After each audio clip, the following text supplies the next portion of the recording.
Hey everybody, it's Doug here. Welcome to the channel. Welcome to our next episode of Dungeon Degenerates, The Hand of Doom. This will be episode number 4, and we're progressing into the story rather deeply. Just going to do a little quick catch-up on you, but before I do, I'm going to talk about a couple things. I want you not to forget that I have a competition running, or not a competition rather, but a giveaway running.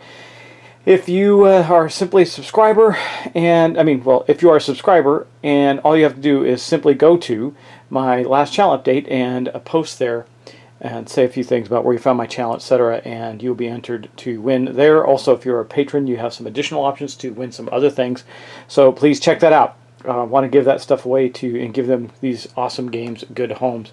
And that said, I also wanted to say that I've been getting ready to do a Forward Against Darkness little video as well. And when I saw some guys doing a game called D100 Dungeon, it's really cool. Check it out if you want to look for some quick playthroughs. Robert Orrin did a live playthrough of it, and a solo McLaughlin did one as well. It's still in progress and going really nicely. So check those out, because I think it's a really cool little enjoyable game, a lot like Dungeon or Forward Against Darkness. So let's move on and get to our quick recap, and then we're going to get into our gameplay. So where's the story at so far? We have Skag, Bjorn, and Glenda. They have escaped the jail of Brutalberg when the jailer let them out, asking them to dig up a relic and bring it to his cousin in Pigskin Port. That relic was this soothsayer's head that had some magical properties. We boldly trounced out the dungeon, ran across the roads, and did dig up the soothsayer's head, only to find it is a living thing, is whispering to us and telling us things that we want to hear, and it's also asking us to deliver it somewhere. So we just chose to go against the wishes of the jailer and not take it to Pigskin Port, but rather take the head to where the soothsayer wants to go, which is the stone circles way down in the south. As you can see, our party of adventurers is up here. Now, we're not necessarily good guys, but we think there's a good reward in this, in taking it to the other soothsayers and delivering the head and doing as the head requests. So we managed to take a trip across from the crossroads after digging up the head to Eastbridge, where we were assaulted by the watchman. Apparently they found us, and he brought some nasty creatures along with him. One of them, the pinnacle of them, was a ghoulish troll who almost beat down Skag, our Bloodsport brawler. She took a beating and is now at 13 damage out of her 18 hit points. We have to find a way to heal her soon, but she's also infected, which means she cannot gain wound recovery until she removes that condition. Now, what we want to do is get down this river, and we're going to do that quickly. I've been debating this. Now, I thought, do I stay there, try and recover, and then move down the river? But we're in the Witchwood, which has a higher danger rating than if we continue to move down to Dusk Falls, which is based on the Tomb Lake and only has a danger rating of 3 as opposed to 4. That's a little better odds of not getting a nasty encounter. So I'm debating that, but it could result in us having to fight again before we get a chance to recover. And so I still am thinking that's the way we're going to go. I'm going to think about it just a little bit longer, and then we're going to get a move on. Now, if I decide to go cautiously, we'll move on. I don't know that you can move cautiously onto the river. Let me see. For travel, river travel, we need to take. We would have to be bold and make a bold move. So we may have to do that if we're going to get down the river quickly. Let me think about what we're going to do. We're going to get right back to it and start taking this turn. Okay, for sequence of play, the first thing we do is we pick our movement, basically our map action. We're going to figure out how we're going to travel. We're going to continue with our bold travel. Yeah, that's what we're going to do, because we want to get down this river. Now, going from a river port to a river port, like going from here to here, it's going to cost us some money. And I'm thinking, can we even do that? Do we have to go? I think we do have to go, because these say those are lake ports, which are slightly different. You can travel from one lake port to another for free, but this is a river port. So it does say if you travel from a river port to an adjacent port downriver, for 2 gold pieces. So I do believe that it's going to cost us 2 gold pieces per adventurer to do that. So this is going to be our travel action. We're going to do that. We will get all the way down to here. Now, what that means for our adventurers is they're all going to burn 2 gold. Now we did get some gold last turn, so that is going to put a Skag, our brawler, down to a meager 1 gold. It's also going to put our hinterlander Bjorn down to 1 gold, and our Void Witch down to 2 gold. And we're going to travel down the river. Okay, so that means we're going to be coming along here, down to this spot here in the port of, it's actually not a port, it's Dusk Falls. It looks like there's some kind of location there, but it says it's outdoor and a lake port. So we've managed to get down to here. That's as far as we're going to get. Now, once we've done that map action, we are kind of in a bad place because we didn't take a rest action. We're still in exactly the same position we were, so we're hoping that we don't get an encounter, but odds are not with us. So the next thing that we're going to do is move to our danger phase. We're going to draw and see what kind of danger we're going to encounter when we reach here. So there's our deck. Now this could lead us to another big fight, and if it does, I hope that we can keep our brawler alive. Let's see what happens. We get, oh, this is good, this is good. Okay, maybe bad for the map, I don't know, we'll see. I just looked at the numbers real quick. Okay, because we are in we're in the equivalent of Tomb Lake now. So we'll play this out. Let's play it out and show you what happens. Okay. Infernal demons, bent on conquest, march to battle from out of the unfathomed depths of the pit of hell. That red back there was made it a little difficult to read. Now this means that our level for the encounter would be a 5 in a wilderness space, which is what we are in, or a 4 in a settlement space.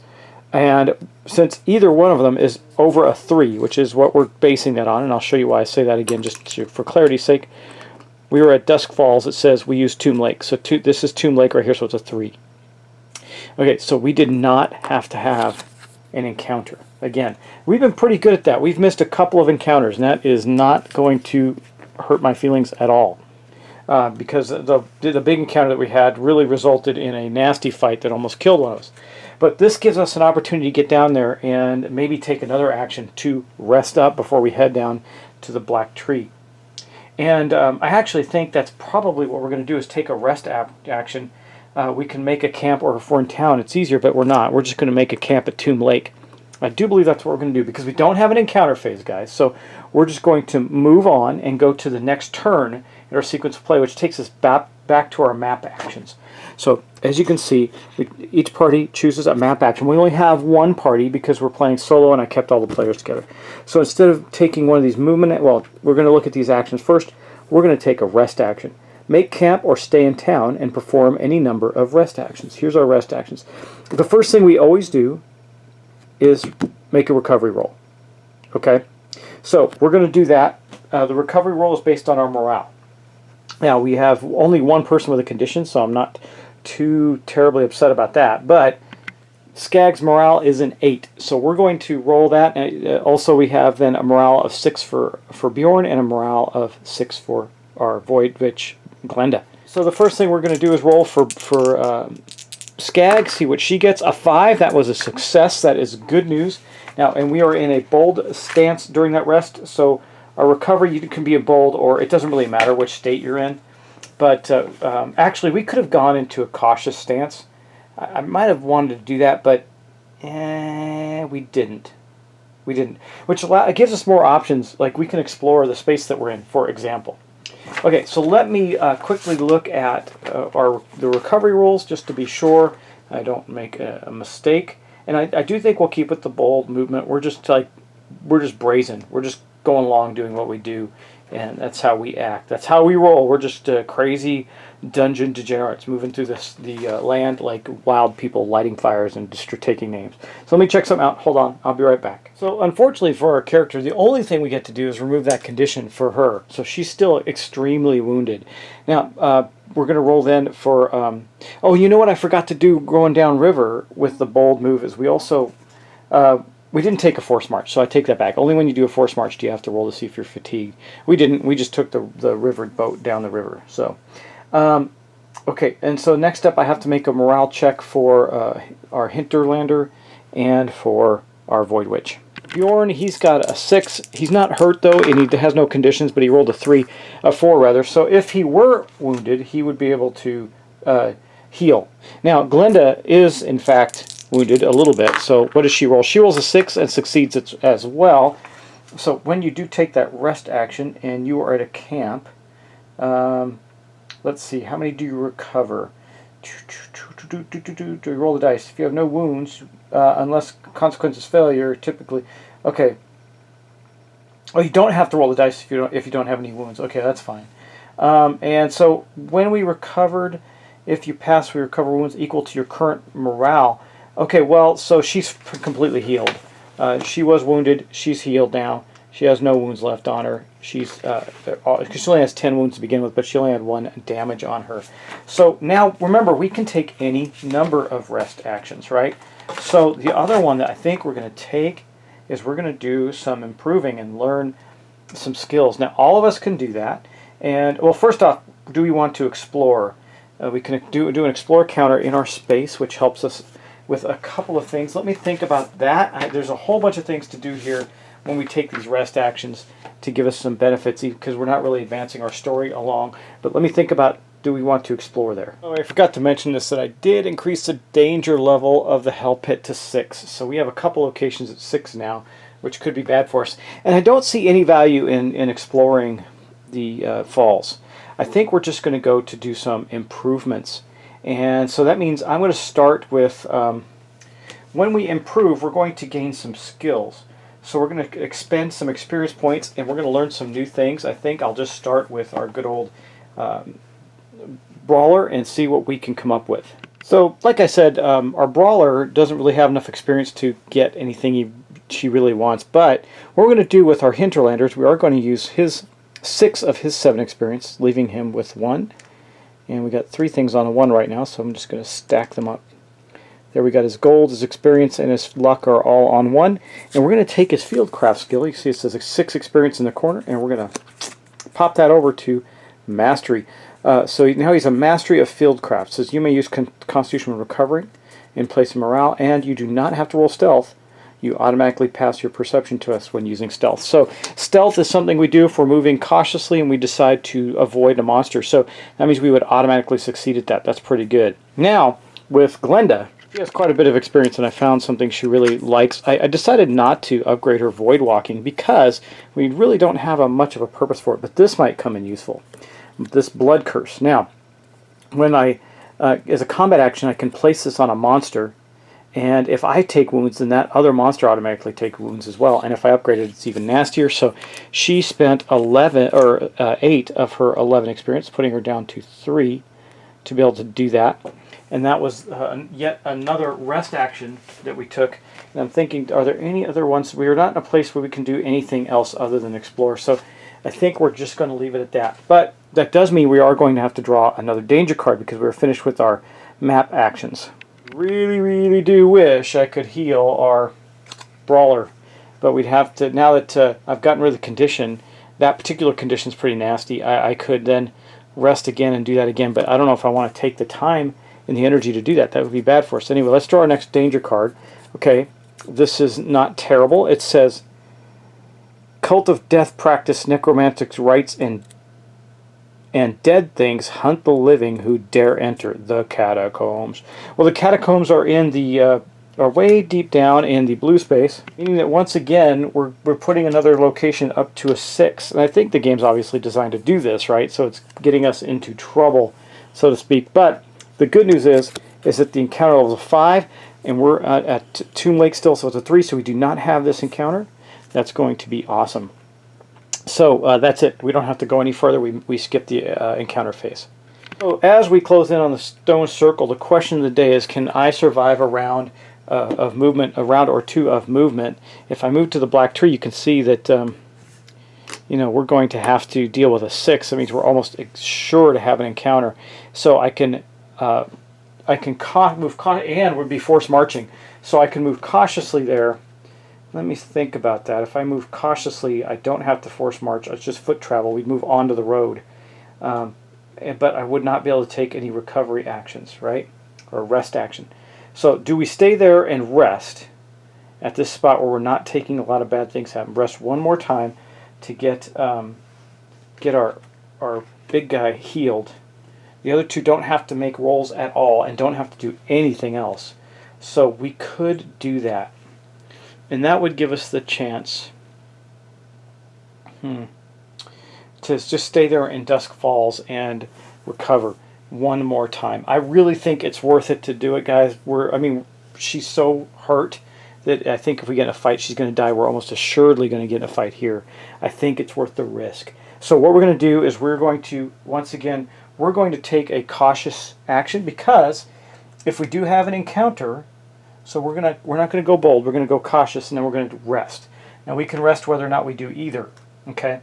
So since we're going on cautious, what that does mean is I can use the Fieldcraft ability to make sure that we, or help make sure that we succeed at a stealth check, right? Okay, so let's do this. We are going to roll 2 dice for the Hinterlander, or sorry, for our Brawler, with a morale of 8 to see if she can heal. Come on, come on, a 3, that is perfect. So she's going to heal her morale value, which means she's at a 13. So we're going to go down 1, 2, 3, 4, 5, 6, 7, 8 down. Now she's only got 6 damage against her. That is much better bet for us.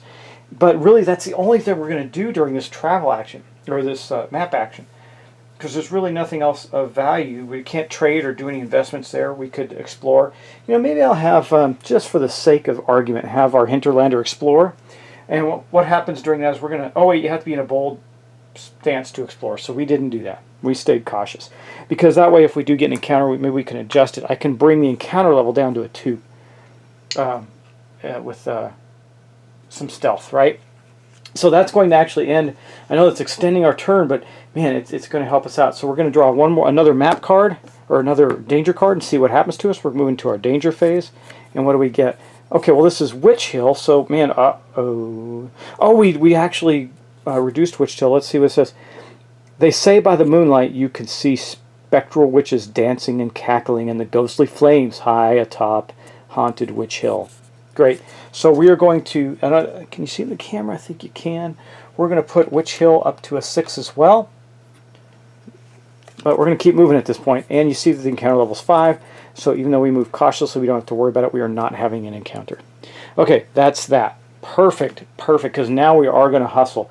We're going to do a forced march from Dusk Falls to the Black Tree.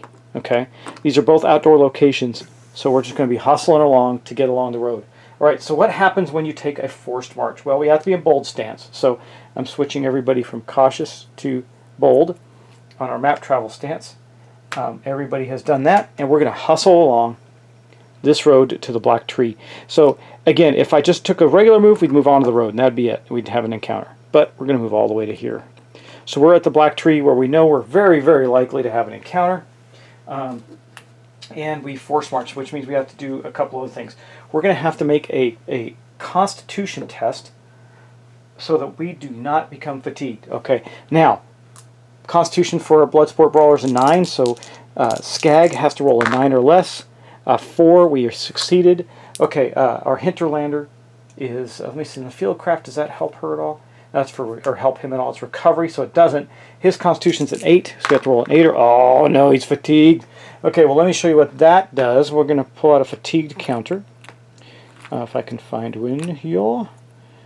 Okay, fatigued. Sorry, looking through the different, there's lots of them. Okay, no force march next turn. So, unless we rest. So that goes in the recovery space. If we rest next turn, then we can do another forced march. Because if we could do another forced march, we get all the way to the stones in one turn, but we're not going to be able to, it looks like. We either rest or just move normally. Alright, and then our Void Witch Glenda has a con of 5, very unlikely. Well, 4, nope, so she too is fatigued. We're not going to be able to, unless we rest, we're not going to be able to force march. Until we rest, basically. Because that allows us to remove a condition, such as this. So I'm sorry, I'm just glancing through looking for another fatigued token here. Where are they? There's another. Nope, that's blinded. Alright, hold on. So guys, one of the things I did want to do during our camp action is I wanted to make sure that we did this and use the war paint. I forgot to do it, but I did intend to do it, so I'm going to say I did, just because that was always my intention. And that would give our Bloodsport Brawler, a +1 morale, and a +1 magic. I'm going to put those in our statuses, and I think those statuses stay indefinitely. I'm just going to double check them just to be sure. Standard on our statuses, and C. Hold on just a moment, because I think we'll be okay there. Then we're going to have to do a move, but we're not going to be able to do a forced march, and that kind of sucks. Okay, well, so essentially that rest ended our map action phase, which means we're going to go into our danger phase and see what happens to us there. We're about to get in trouble. So let's see what goes on. I mean, we're almost assuredly going to encounter something here, guys. So let's see what we get.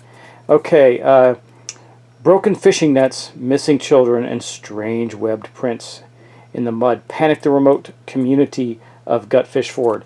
Okay, so Gutfish Ford is one of the areas that we could have gone to, and that is something slightly different than what you've seen before. So you've seen me add danger levels to things, and now I need to reduce the find the right tokens for them. I need to reduce the level here down to 1. So here we go. This is now down to a 1. Now, when that flips over, goes the other direction, starts getting to a danger level. That can happen too. It's no longer then considered a community or a establishment or whatever they call them in the game. You get the idea. It's no longer a place where you can go buy stuff and sell stuff and things like that. All right. Anyway, the encounter level is a 3, so we know we're at a 6. We're definitely going to encounter something. However, I don't think it's going to be that bad. There's no encounter itself, and we're just going to deal with 4 creatures from this region. So we're going to do that. I'm going to set that up, and I think we haven't been playing that long, so I think I'll just keep going. We'll do the combat.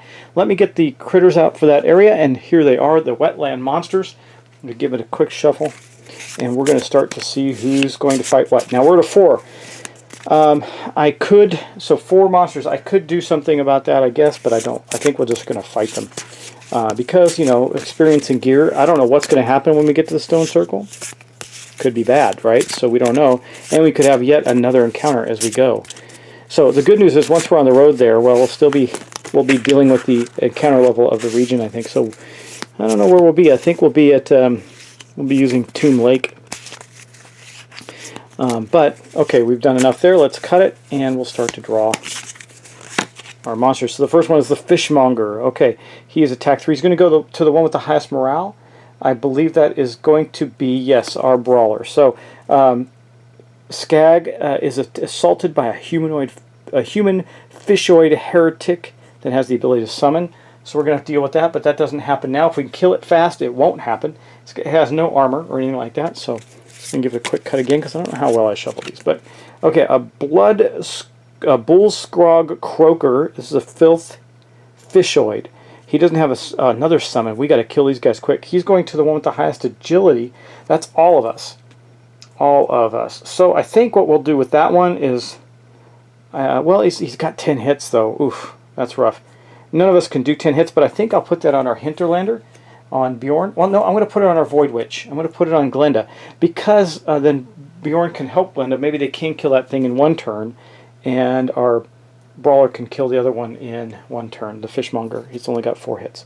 Our third monster is going to be a Swamp Troll. Okay, well, this is bad. It regenerates. It's got a 12. It's going to go to the person with the most strength. Well, you know who that is. That is our Bloodsport Brawler, Skag. So Skag is facing down the Fishmonger and the Swamp Troll, and we got one more, which is going to be a Slime Corpse. Filth Ooze Undead. It's got Horde Ooze. I got to see what that does. We may have to kill this one quickly as well. It's going to go to the one with, well, guess what? The highest constitution. That too is our Brawler. So all 3 of the 4 monsters went to our Brawler. That means if I kill the Bullscrog Croaker quickly, then we can focus all our attention on the monsters fighting our Brawler again. And now we're in that same position as we were last time with him. Her, rather. And it's going to be pretty grim. Now, the good news is none of them had any abilities that start when they enter. So if we can kill them quickly enough, maybe we can get something going there. Okay, well, part of the good news here is that this Slime Corpse has Horde Ooze, but there are no other Ooze creatures on the board, so the Horde ability does not help it at all. The Slime ability does, hopefully, and so hopefully we do not have it slime our Brawler. Now, let's start the battle round. So the first thing we're going to do is we're going to pick our stances. Of course, I think our brawler, once again, is going to go with guard. And we're going to do that. And then the other two will go with assault. I think, well, maybe, yeah, I think we're going to stick with assault on the other two and see if we can kill that bull scrog croaker in one turn and then be able to focus on the others. The only one that's really concerning me is the fishmonger because he has summons, which means if he's still alive at the end of the round, he's going to bring in something else. So does the bull scrog croaker. So let's start with our void witch. You know, I could have put. Nah, this works. Okay, we're going to attack with our sacrificial dagger. So here we go. We got our sacrificial dagger. We're going to use this. I also have the scroll of ancient gibberish. I can discard this card to gain to do a magic test to gain experience. I think we'll worry about that later. Let's do this. So we're going to attack with that weapon. That's going to give us 2 dice. Now we're in assault mode, so our power die is going to be based on attack, and then our 2 defense dice. Let's see what we get. Come on, we got to do some serious damage to this thing. It's got no armor, but it has 10 hit points. So, not a terrible roll, actually. So let's do this. We got 4 right there. So we hit with a 6 because this is an agility-based item, which is we have an 8, and we also rolled under our agility there. So we're not going to take. It does have an attack of 5, so we're going to take 1 point of damage. Okay. Now we're going to do 4, so that's not going to be nearly enough to kill it, but that's okay. We are going to just take this hit and make it happen. Again, if you don't know how I'm managing the dice rolls, go back and watch the last couple of videos because that's the best way to explain it. And but basically, you know, when we roll the dice, if we succeed, we use the highest of the die we have to apply whatever the results are. So for our defense die, we did have a result in stopping 1 damage. We'll take care of that in a second. But we did do 4 points right there of damage by actually hitting it with the knife. The knife doesn't do any extra damage. If we killed it, it would give us a hit point back. That's what the sacrificial dagger does when we're fighting in bold stance. So it is going to have 6 hit points left because we did 4. There's that.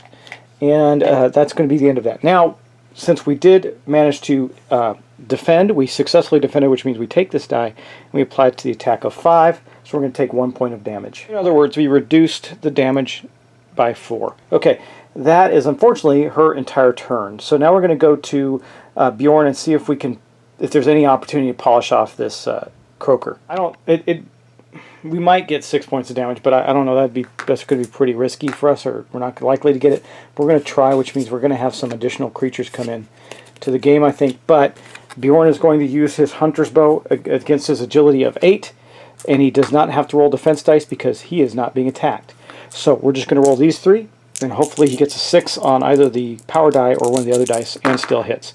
Well, we didn't get that lucky. We did in fact hit because the bow is agility based. Bjorn's agility is an 8, so we were fine there, but we only did 4 more points of damage. That is going to leave him with 2. So he is going to summon at the end of the round. And I just want to see how that happens at the end of the entire combat round. And since I have other monsters in front of me with the other one, I don't think I can attack it. Yeah, at the end of its first combat round.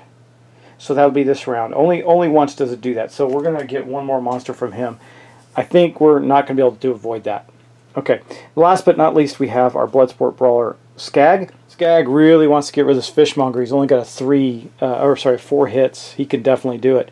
Now, we are on defense, though, so we're going to have to rely on the success of our attack dice to strike.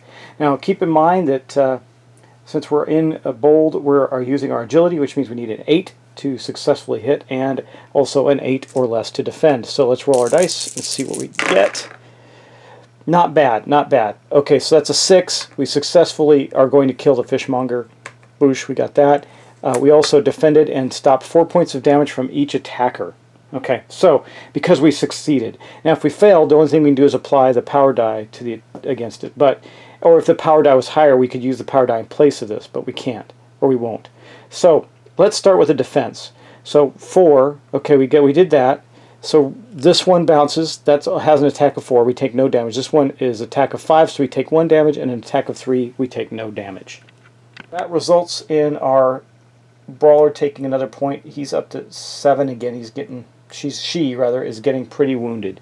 Okay, now as far as the attack damage is concerned, We did hit, and we're going to do 5 points. That is going to kill the fishmonger, and we will avoid this summons. So we will only have one creature be summoned this turn. That's not too bad. Now, it's the end of the encounter phase. If the troll was wounded, he would regenerate, but we're fine. And the bull scrug is going to summon. And basically, since there's nothing special, he's just going to summon another wetland creature. And where's it going to go? A crab soldier. It's got pain. I don't know what that does. This one's pretty beefy. 2 and 2. Attack of 5. Armor of 3. Ouch. And it's going to go after the person with the lowest agility. Well, they're all 8s. They're all 8s. I think what we'll do is we're going to give this to our Hinterlander. Bjorn is going to take, because he doesn't have any monsters to fight right now. And I have a plan I could do with this soldier after we kill the croaker. Now, remember, that summon does not keep happening. It only happens on the first phase. So the bull scrog croaker was croaking out a loud noise. It attracted a crab soldier that stumbled upon the hidden Bjorn, who was in the bushes shooting arrows at the creatures we're fighting. This still could go roughly for us. We are nowhere near winning this. And the 2 creatures that are fighting our brawler are nasty.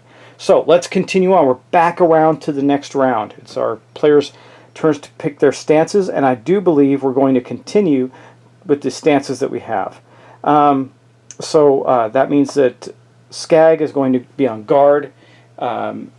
Bjorn is going to be on assault, and Glenda is going to be on assault. Yeah, that makes sense. Okay. Because Glenda's about to heal anyway. So let's start with, well, since we're already here, let's start with Glenda. She's going to attack the croaker with the sacrificial dagger. And let's hope she doesn't take any damage, because if she can kill this, which only got 2 hits left, then she'll gain a point back from the sacrificial dagger. And that's pretty good. Okay, well, woo, that was close, man. Close call there, but we did succeed in defending. So we defended 5, so she takes no damage from the croaker. We rolled a 6 on the attack, which is enough to kill it, but we also had a 5 on the power die. So either way, we killed the croaker. Skadoosh, that one is dead. Awesome. Glenda. Now, because of that, Glenda is going to recover 1 wound, and that's because of the ability of the sacrificial dagger when you're in an assault stance. If you are a warlock, which she is, you may recover 1 wound when you destroy a monster with this item, unless the monster was construct or undead. It was neither. It was a filthy fishoid, so we're good. Let's move on. Okay, so we know that the crab guy is going to bring on the pain against our Hinterlander, so we're just going to have to deal with that. And he's in assault stance, so we're going to roll the dice and hope we don't take too much damage. He's healthy, and he's got 16 hit points, so he's fine right now. Let's roll and see what we get. Well, that wasn't terrible. We did succeed in both things. Look at that, man. I wish there were criticals in this. That would be a critical right there with the attack dice. So let's parse this out. Here's our attack. We definitely succeeded in an agility attack with the bow, doing 5 points of damage. Now, here's the problem with the crab, is even though he only has 5 points of damage, he's got 3 armor, right? So he only took 2, which means that he is still at 3 health. Boosh. Okay, but we succeeded. Now, he does 5 points of damage. We only were able to stop 3, so Bjorn is going to take 2 points of damage, right? 5, we stopped 3, yes. So Bjorn is now at 2 wounds. Okay, and that's it for Bjorn's turn. Now, at the end of the round, we're going to be dealing with that pain. Let's take a look at pain and what that does. I haven't seen that one yet. When you receive 1 or more wound from this monster, you must make a contest. If you fail, you become stunned until the end of your next turn. If you become poisoned due to wounds... Okay, we're okay. So we're not... It's just the pain thing. So we have to make a constitution test. Now, Bjorn has an ability, I think. Oh, no, never mind. That's for when we're camping. Okay, he's got to make a contest. You can see this constitution is 8. Come on, Bjorn, let's make it happen. A 5. He does not suffer from the pain ability of the crab soldier. Good. I guess when he's poking us with that big conch shell spear, it can cause like a festering wound type of thing. All right. Well, that's the end of that. So we're going to take this die back out because now we got to go to Skag, and Skag's in the worst position. So we'll see what happens here. I think the best thing to do for Skag is to go after the slime corpse first. It's only got 8 hit points. And, well, not only, but, and it's got 1 armor, but it's more vulnerable, and easier to kill. Plus the slime thing will lower his agility, and that sucks, because we were fighting in guard. So let's see what we get. Let's roll our dice.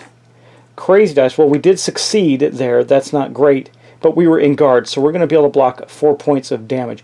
That means the slime corpse is not going to hit us. However, we failed in our attack. That is a 10, and we needed an 8 because we are using our spike gauntlet in guard mode. Ouch. Well, I don't have any luck. I cannot affect that roll at all. So what we're going to do there is just, we're going to miss the attack. We did not do any damage. And since I wasn't in assault, we can't apply anything. But we did defend against all but 1 point of damage. So why is that? Well, we succeeded in our defense roll. So we go 4 here. Attack of 4, no damage. Attack of 5, 1 damage. So we are going to take 1 more point of damage. That puts our brawler up to 8 wounds. It's not fantastic, but we're still going. And I think we're okay. We're going to be okay because we're going to start attacking these monsters with multiple characters at this point. So I think we solved this, even though we've taken some damage. Pretty good fight so far. Okay, wrapping around, I think what we're going to do is we're going to keep everybody in the exact same stances they're in. So our brawler is just going to be continually being on guard and trying to absorb this damage while the other two attack. Now, we're going to start with Glenda. She's going to go after the crab soldier and see if she can do it in. Now remember, she does not have to defend against it because she is not under attack by it. So she's just going to assault it with her knife. I don't know that she'll be able to kill it, but if she can do some damage, at least it'll make sure that Bjorn does. So let's see what she gets. Well, she did hit, and she did 5 points of damage, guys. So that's pretty good with the sacrificial dagger. So 5 points. Again, 3. We're going to take away 3. That leaves 2. That is just enough to kill the crab soldier. Man, that was a really good round for Glenda. She did it in. Awesome. So we just killed the crab soldier, and we don't have to worry about the pain ability anymore. Okay. Now, Bjorn is going to shoot his bow at the slime corpse. Slime corpse has, because the swamp troll regenerates. So let's start with the slime corpse and start doing that in. So we're going to take, since he doesn't have to defend, he just has to attack. So he's got 2 dice. He's in assault stance. So he shoots with his bow. 6, 7, 8. He just made it, and he had a good roll there. But we're going to keep this die for the damage. That is 6. Now remember that the the slime corpse has an armor of 1, so we did 5 points of damage, leaving it with 3 left. Good job, Bjorn. So Bjorn shot it and did some damage. We didn't kill it. All right. I think next up we're going to go with our with Skag. Now, you know what I think I'm going to do, guys? It's a little risky, but I want Bjorn to get some experience because he used his experience to upgrade his ability. You got to start getting him some experience again. So I think Skag is actually going to attack the swamp troll. Even with the regeneration, it won't regenerate enough to make a dip to heal it all the way back up if we do some decent damage. It's got no armor. So we're going to in guard stance. Let's see what we get. Well, we did defend. That's good. And we got a 5. So we're going to block all the damage from the troll. Either way, because we either had this or this to deal with. And that is an 8. That is a perfect, that is exactly what we need to hit. And we did 5 points of damage there. So we did 5 points to the troll, leaving it with a whole bunch more. 7 points still. So we got, let's see, 3, 6, and 7 points left on the troll. All right. That was a good hit, but they survived the round. Let me see how regeneration is going to exactly impact the swamp troll. Regeneration. Now, I haven't been able to use Glenda's new blood curse ability yet, but that's okay. Just didn't have a point to it yet. When she's faced by multiple monsters, it'll be valuable. Okay, regeneration. At the end of each combat round, this monster receives 1 wound, or recovers 1 wound, if a number n is indicated that it recovers that many wounds. Well, there's not, so it just recovers 1 wound and now has 8 wounds on it.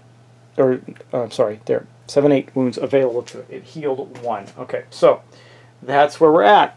All right, well, we're going to wrap around to another combat round. So I did its regeneration. Now we're back around.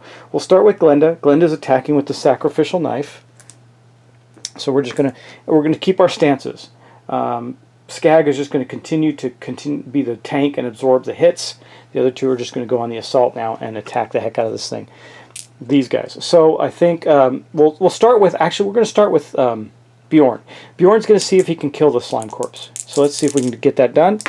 Remember, he needs an agility. His agility is 8. That's 7. It's perfect. We did 5 points of damage minus 1 armor. That's 4. Oh man, not enough. Wow. He's down. He's got 1 point left. Oh man, that is rough. 1 point left on that guy. Ah, that's too bad. That is too bad. All right. Well, Glenda's got 3, or she has 2 monsters already she's killed. So I'm going to leave the slime corpse alone from that. Glenda is going to attack the swamp troll. She's not going to kill it. So we'll do that. Okay, so Glenda attacks with the knife. Her agility is 8. The sacrificial dagger uses agility. Let's see what she gets. A 7, so we did hit, and we did 6 points of damage to the troll. That is outstanding. All right, so there's no armor, so we just did 6 points. That is fantastic. That leaves the troll pretty wounded at this point. Now we're going to go on to Skag. Skag's last up. Skag can get hurt, but we're in guard mode. Let's see what we do here. Okay, well that's pretty darn good. So we had 7 there. We can use that 6 and block all damage, so she won't take any damage. And we hit with a 5. So we'll kill the troll. And that gives Skag another monster trophy. That is awesome. Troll is gone. All right. Even if it had regenerated, we still would have killed it. So we're in a good place. Now, it defended completely against the slime corpse, so we have not taken any damage from the slime corpse yet. All the damage had come from the troll, which means we didn't get slimed. That is good. And that is the end of that round.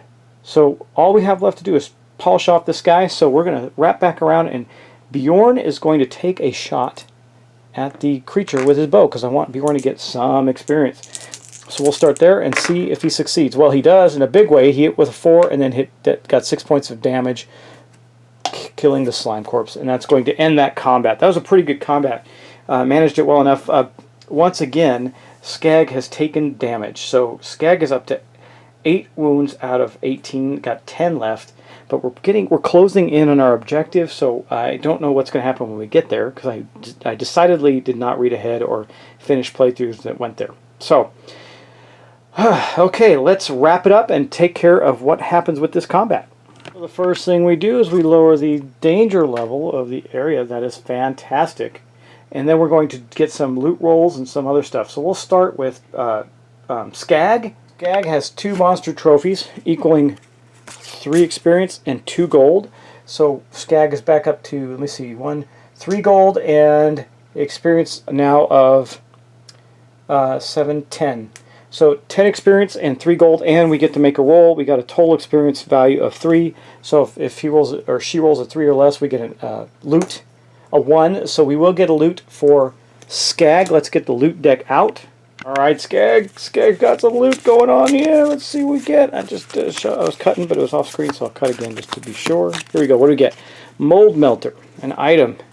Quick action. Discard this card to inflict 1d6 piercing damage on target. Fungus or weird. Okay. And then at a camp, it says I can discard this card to remove fungal parasite from an adventure in your space. That adventure becomes poisoned. Alternately, you may discard this card to remove a fungus counter from your space. Okay. Well, I don't know what value that has yet, but it is in our loot pile. Okay. It doesn't have any requirements. It's an alchemical item. That wasn't really great loot for her, but that's okay. It's an item. And then we can sell it if we want to as well when we are in a town or something. We haven't had any reason to do that yet. So that ends the fishmonger right there, and the other one. So those guys are done. Let's see, who else do we have next? Well, so Bjorn's he did manage to take out the troll. That's 1 experience point and 1 gold. So we're at a 2 for each of those for him. And if he rolls a 1, he will get an item. Let's see if he can roll a 1. A 2. No, so he did not get a loot. And that is the end of that one. All right, then we have our Void Witch, Glenda. She got the haul here with a 2 and a 2, so 4 experience points. That's going to put her. She was at 3, so that's going to put her up to 7. And then she had 1 gold, so it's going to put her up to 5 gold. She's the wealthiest one of the bunch, and that's going to give her a 4 or less on a roll to get loot. She rolled a 5. She has not gotten any loot yet. Alright, well, she didn't get loot, but she did get some good experience points. Well, our intrepid adventurers have encountered another battle at the Black Tree. Next up, I think we're going to see them moving up here. They only have a little ways to go before they get to the Stone Circle. I don't know if that's going to be the end of the adventure or the next step in the adventure. We'll have to see, guys. But the three of them are moving on. We're trying to get the Soothsayer's head to the Stone Circle to its brethren to deal with it. So that's going to be the end of this episode. Thanks for watching, guys. Thanks for subscribing. I hope you liked it. Let me know if I made any critical errors. I filmed the last 2 episodes very close together. So if I made an error in the previous one, I won't be able to correct it in this one. The one thing I did correct, which I didn't mention, well, maybe I did. I got to go back and look at this session started with Bjorn having 1 wound from the previous episode. I did catch that. So, yeah. All right, guys. Well, that is going to be the end of this session. So thanks so much. Don't forget about the giveaways, and I will see you in the next episode of Dungeon Degenerates: Hand of Doom. Really fun game, guys. You know, and I really like the way the combat mechanics work. It's kind of neat. It's still dicey, but at least you have some mitigation with the power die and everything, and you get to pick a stance. Are you defending or are you attacking? It's pretty good. Interestingly enough, the storytelling in this, I mean, if you think about, it's simple, but it's really effective. We know that I feel immersed in the story of this. You know, the jailer letting us go and the danger levels increasing around the world around us while we're adventuring, whether we do anything or not. And then also this whispering Soothsayer's head, and we already had to make what I believe will end up being key decisions in the progress of our characters, whether or not we went to Pigskin Port or over to the Stone Circle. And we totally blew out the third option. So I really think we're going to have a very impactful event from going here instead of the other places. So that being said, can't wait to see what happens, and I look forward to seeing you in the next episode. Take care, guys. Have a good one.